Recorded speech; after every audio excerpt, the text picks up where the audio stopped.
In this video, I want to compare keyword research that you would get in SEMrush versus what you would get in the Google keyword tool. And let's use the keyword funny t-shirts, for example. And you see on the left side here, I selected the magic keyword tool.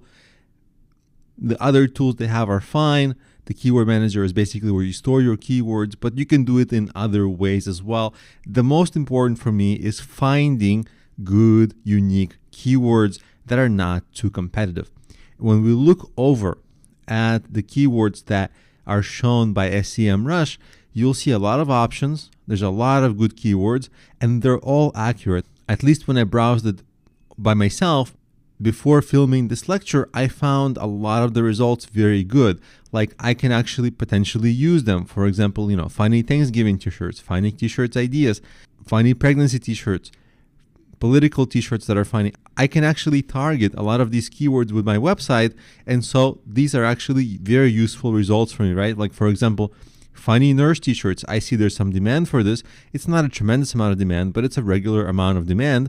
And so if I make a nurse t-shirt and try to rank for that, boom, right away I can do that. Same with math, same with a lot of other topics. You see there's a lot of long tail on this, and that's what I target. So that's really good for me.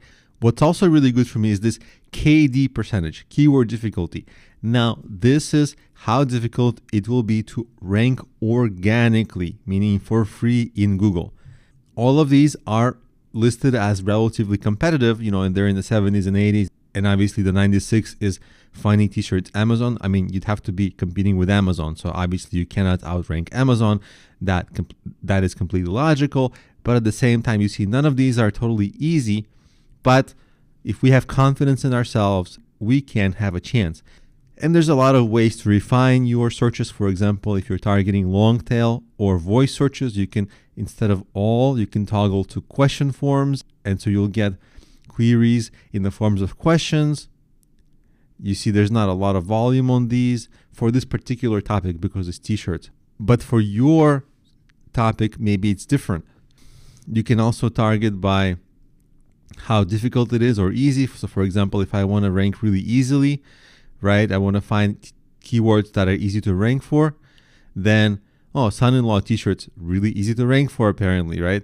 So that might be a good idea because even though it's not a big volume, it's great to be number one for this instead of being number 300 for some difficult keyword. So this is actually really nice. This is not possible to see in Google Keyword Tool. In fact, the Google Keyword Tool for organic searches, for organic keywords, will do a lot of this except this keyword difficulty. Because if we go to keyword difficulty in the Google Keyword Tool, it will show results for paid search.